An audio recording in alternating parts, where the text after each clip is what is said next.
Welcome to the ITSPmagazine podcast network. You're listening to a new episode of the CyBeat podcast, where your host, award-winning author and cybercrime journalist, Deb Radcliff, interviews hackers, coders, intelligence experts, agents, officers, cybersecurity pros, and other interesting harbingers, heroes, and warriors. These conversations are sure to get you thinking. Knowledge is power, now more than ever.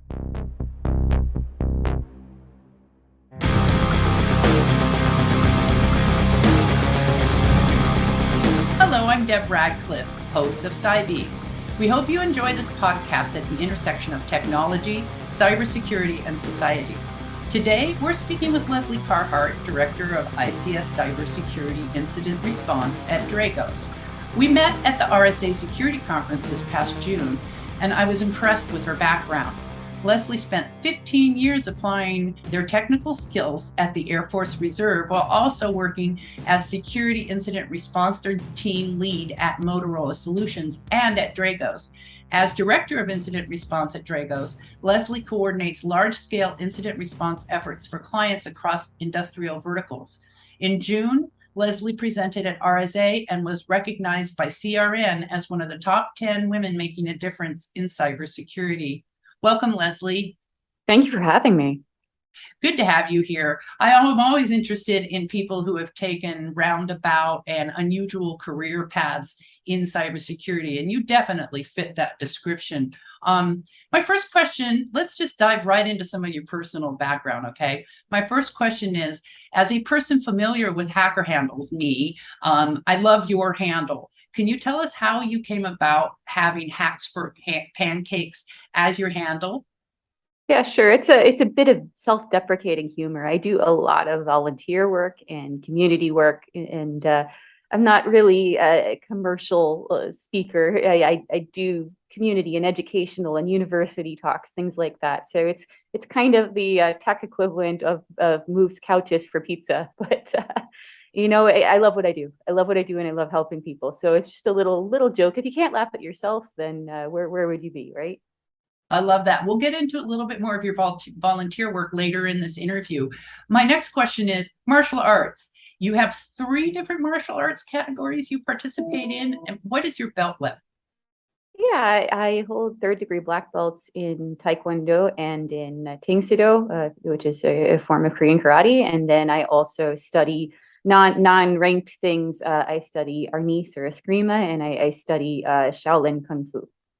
Okay, those last 2 I've never heard of before. The rest I have. Why did you get into martial arts, and what does it do for you? Yeah, so I'm always taken back. I love to read, and I'm always taken back to Sherlock Holmes. And in the Sherlock Holmes books and expanded fan fiction extended universe, Sherlock always boxed and fought to try to, he's much smarter than all of us, but to get his mind off of all the things that he was constantly thinking about. And I think for anybody whose brain is always going and always involved in these rabbit holes of what's going on in the world and what can go wrong, and constantly thinking of vulnerabilities and worst possible outcomes, having some kind of outlet where your mind is fully occupied on doing something that requires for a full mental and physical concentration is really, really important. It's good stress relief, and it's good for your mental health in general. So it's a form of meditation, but also physical practice for you. It is. It keeps you in shape, but it's also a kind of meditation. And there's lots of different things out there. Some people run, some people do, CrossFit or weightlifting. Other people do art or music or yoga, and they're all totally valid. It's very important, though, to have that work-life balance and that mental health break in your life to stay healthy when you're doing work where you're constantly thinking about what could go catastrophically wrong and what really evil people are doing in the world. I've been told that I always think about evil people too much, and that most people are good. For me, mine is ocean swimming. You cannot be thinking about something else when you've got currents and sharks and things to worry about. So I love ocean swimming because if I'm not focused, I could get hurt out there. So it draws my focus, and I'm guessing you have a lot of that with the martial arts as well.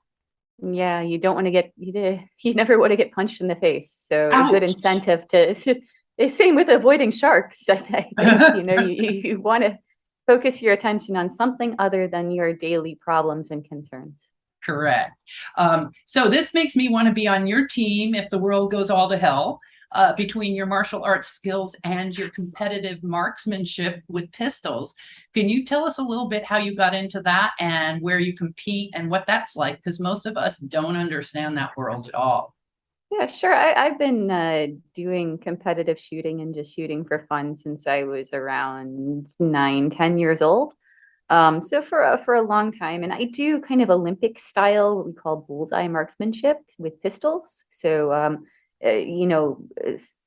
it's smaller caliber pistols that are usually long barreled, and they kind of look like what you see in the Olympic Games. And you're shooting from a very long way, very slowly to hit a very tiny target. So again, it's that mental concentration of trying to focus your mind and your attention and kind of be meditating on something other than what's going on in your mind. And it's challenging and it's fun. And I do some archery as well. So just those types of things that take your focus away from what you're thinking. If I just sit in front of my computer and I'm on YouTube, I'll just spiral into one problem or another. So I love it. But where do you compete? Yeah, so there's regional and state competitions. There's local stuff as well. I actually started a gun club for people who are more nerdy and less intense about shooting, who just wanted to have a good time and learn. So a lot of women and things, and we have fun. I've always been pretty casual about it. I'm not too super intense about it, but I like to compete and just have a good time and work on my skills and see how other people do things better than me. If we lived closer, I'd join your club, although I tried writing a story about skeet shooting for the San Jose Mercury News, and he said I was the only one who's never hit a target. So I don't know what that means. I'm good at darts and terrible at guns. I don't know, but it's kind of funny. But I would love to actually join your club if we were closer. There's different types of guns too. So, shooting a shotgun is very, very different than what I do with lightweight pistols. It's kind of a different style of shooting. You don't end up with bruises on your shoulder bones, collarbone. No. Okay. So now we're going to jump into your Air Force. You were in the reserves for 15 years until 2019 when you retired. Your latest role there was Section Chief Cyber Transport. How did you apply your technical skills there? And what is a cyber transport chief do? Yeah, so I wore a lot of hats in the Air Force. I actually was in the Air Force for 21 years and retired as a master sergeant, so enlisted. I started out when I enlisted as a aircraft maintainer, fixing back shop, fixing avionics. So aircraft computer systems, mostly. I was doing soldering, fixing circuit boards, things like that, back when that was still a thing, before everything was just, hot swappable things you'd send back to the manufacturer. And I learned a lot about electronics there. I get a degree in electronics. And that kind of started on my path of thinking about these non-standard computer systems and how they impact society and impact safety, health, things like that. So eventually, of course, because I wanted to do the same thing as I did in the reserves as I did on the outside, I moved into a cybersecurity role in the Air Force. Because it's hard to keep up on a job one weekend a month that's totally different from what you do daily. So when you're in the reserves, you have more flexibility to change jobs and find where you want to go and find a mission that fits you. So I had some flexibility there and some connections to move into an appropriate defensive cybersecurity role where I could apply my forensics knowledge and my incident response knowledge. It's the thing about the military that a lot of people don't get is still in the government and the military. There's not a lot of ways to stay technical after a certain amount of time in the military. If you don't want to get, pushed out, you have to move into a managerial role. And that's kind of what you end up in the latter half of your career, at least if you're going to retire. You end up leading people, doing strategy, planning, taking care of training, things like that for your people. So that's kind of where I ended up in the end, which is fun too. It's all important. I like training people. We call that knowledge transfer. I'm in my 60s now, and I do a lot of quote unquote knowledge transfer. Yep. We talked about some of your investigations at RSA. We couldn't get into them very deeply, but obviously Dragos has been super active in a number of high-profile investigations that all make the news, including Russian reports of March reports of a Russian cyber attack on Ukraine power grid, Russian-developed Conti ransomware targeting automotive manufacturers, and other big reports like that. Do ICS organizations need to be concerned about ransomware attacks originating from any of these sanctioned countries like Russia, North Korea, and others that the Treasury Department has put on its watch list?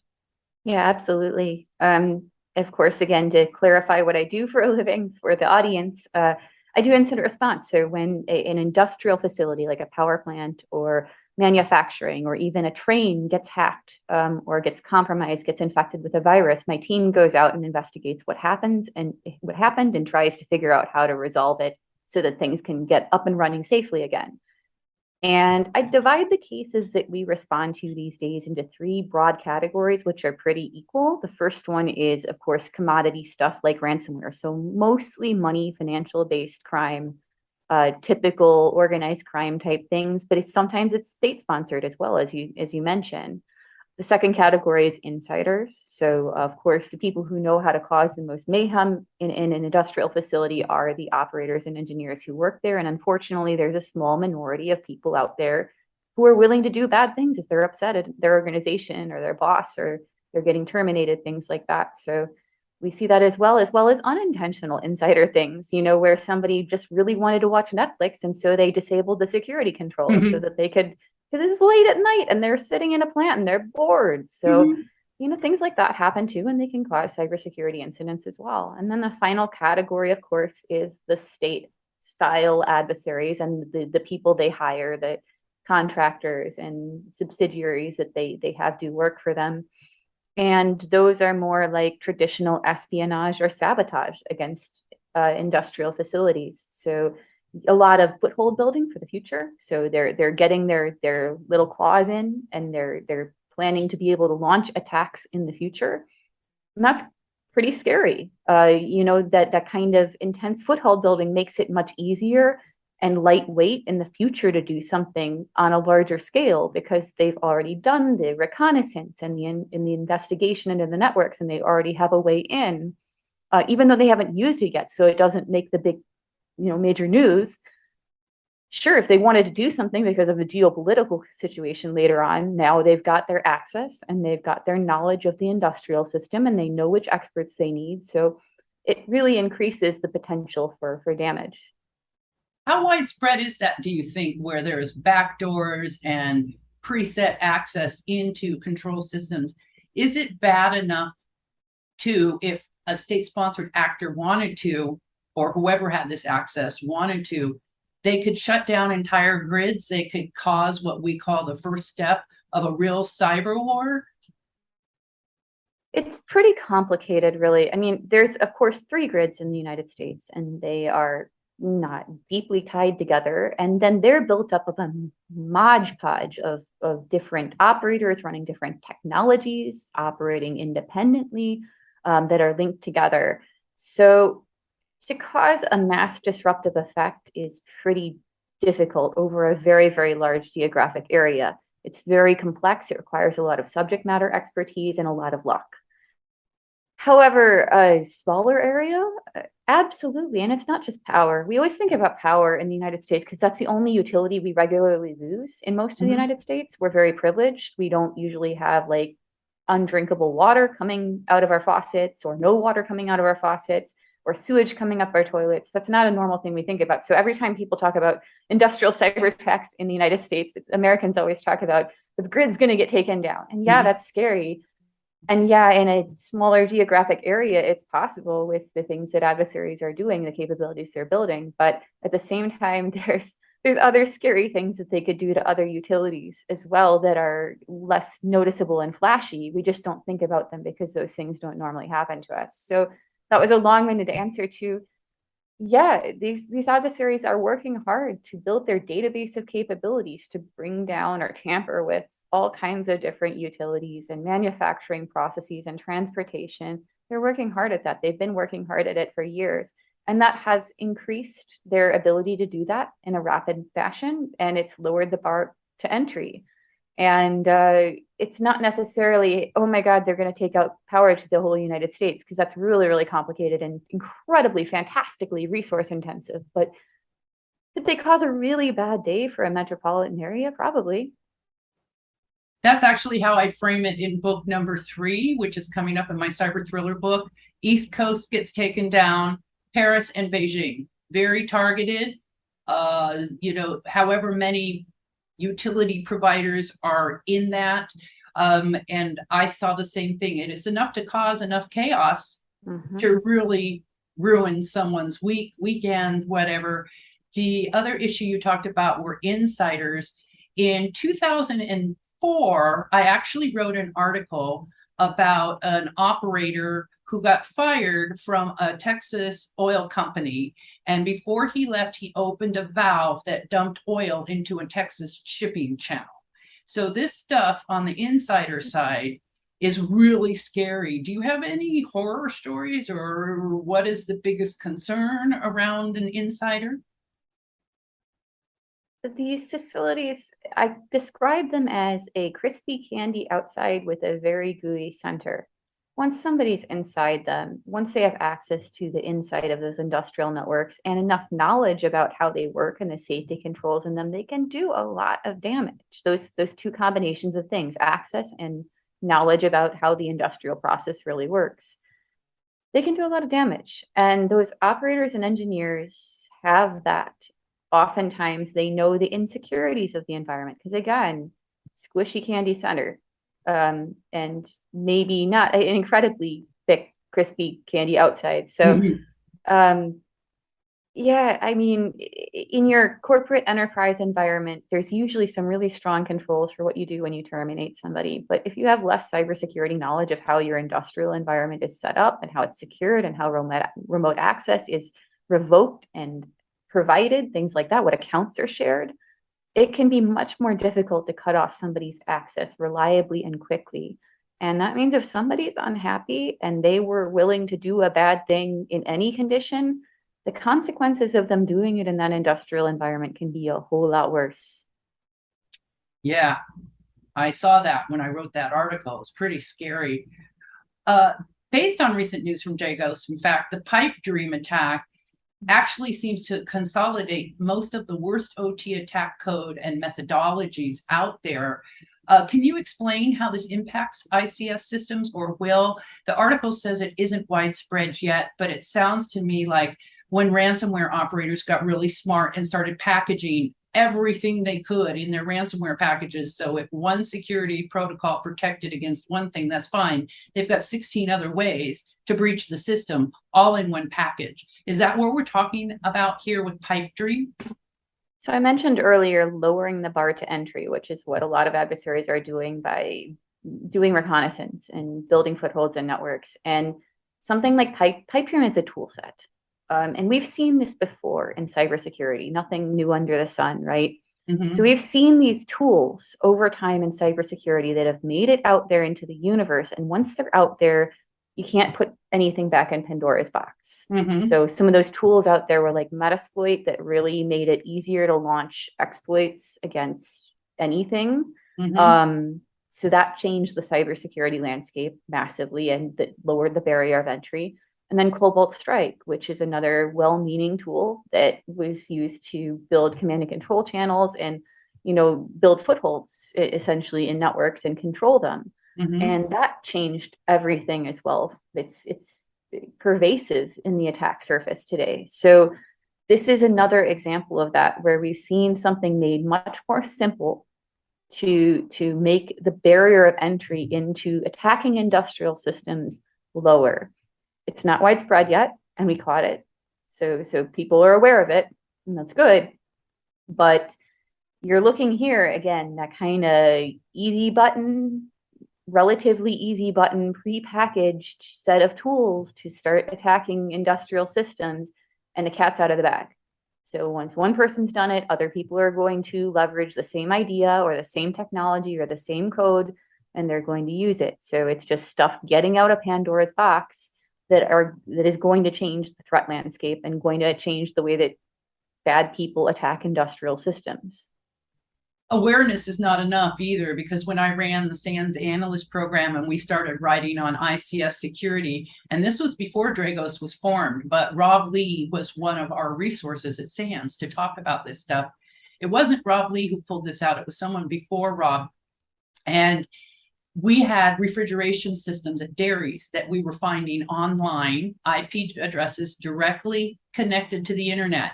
And it was a known vulnerability.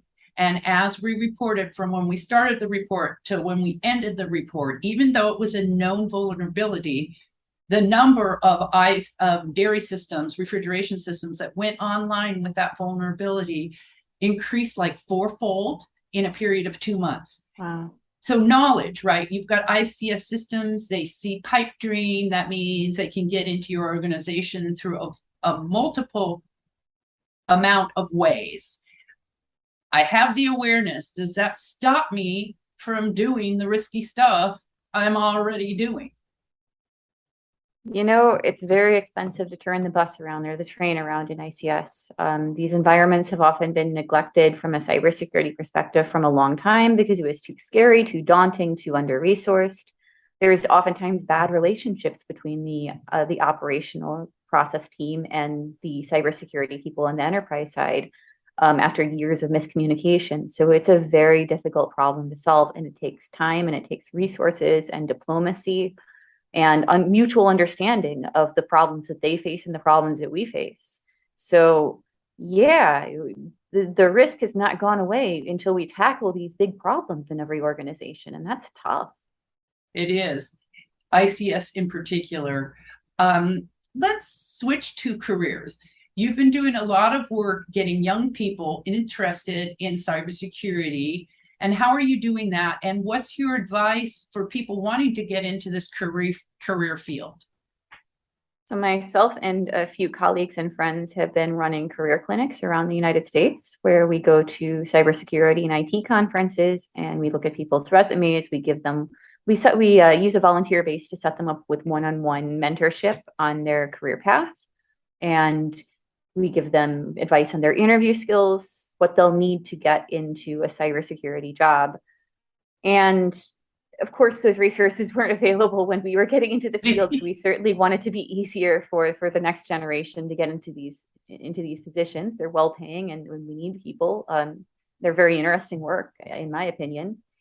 But yeah, so we've been organizing those. We've been going around the US doing those. And I think it's tremendously valuable. We're reaching to a lot of underrepresented groups as well as veterans groups, things like that. Excellent. Well, I thank you for sharing your knowledge as you learn and help people navigate some of the roadblocks towards this career. I agree with you. There's lots of reports saying we're shorthanded. Criminals just keep getting smarter, and cybersecurity teams and incident response teams are still learning the criminal behavior and probably will for our entire lifetime. But the more people we can get out there that know this, the better. I want to thank you for your time, and for the audience, thank you for tuning in. Watch for my next podcast from CyBeat's channel with Renee Gutman. She was the former chief security officer for Campbell's Soup, Coca-Cola, some large cruise lines, and she has some interesting comments about supporting small and medium businesses that we'll be talking about in our next podcast. Until then, thanks for tuning in. We hope you enjoyed this episode of the CyBeat Podcast with Deb Radcliff, part of the ITSPmagazine podcast network. If you learned something new and this conversation made you think, then share this channel and ITSPmagazine.com with your friends, family, and colleagues.